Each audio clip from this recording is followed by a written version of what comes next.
Welcome to Dave's Cooking Show, and for you today, we have the next level tuna melt.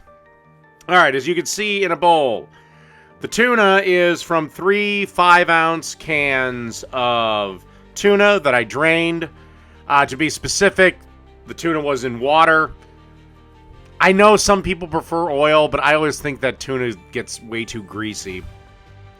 And to that, I have added 3 tablespoons of mayo.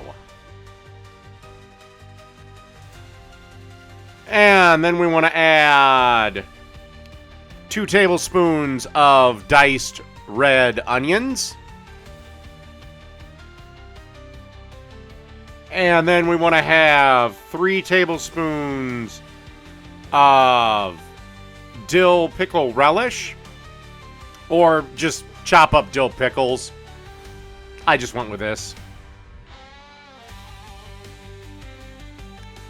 And 2 tablespoons of balsamic vinegar.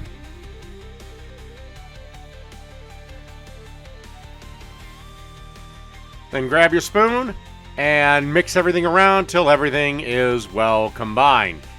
If it is a little too dry to your liking, add just a bit of mayo at a time until you get the consistency that you want. But me, I thought the consistency was actually really good, so I left it as is.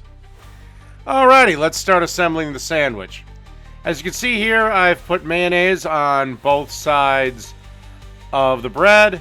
Now I'm going to add just a bit of that tuna mix. Oh, also, that's a slice of Swiss cheese that I'm placing in the top on.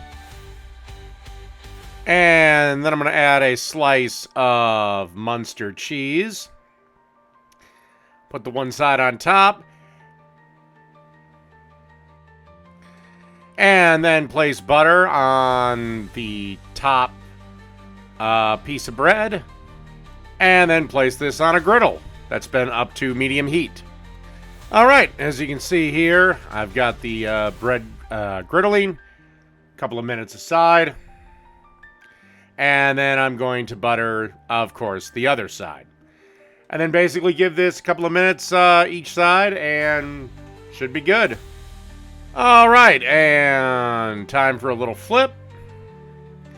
Give that other side a couple of minutes, and I might flip this back over and brown this side up just a little bit more before serving. Alright, we're just about ready to pull this off the griddle. I've flipped it a couple of times. Alright, let's get ready for plating. Alright, now it's just time to do the pull apart. And that's glorious. So, that is the next level tuna melt.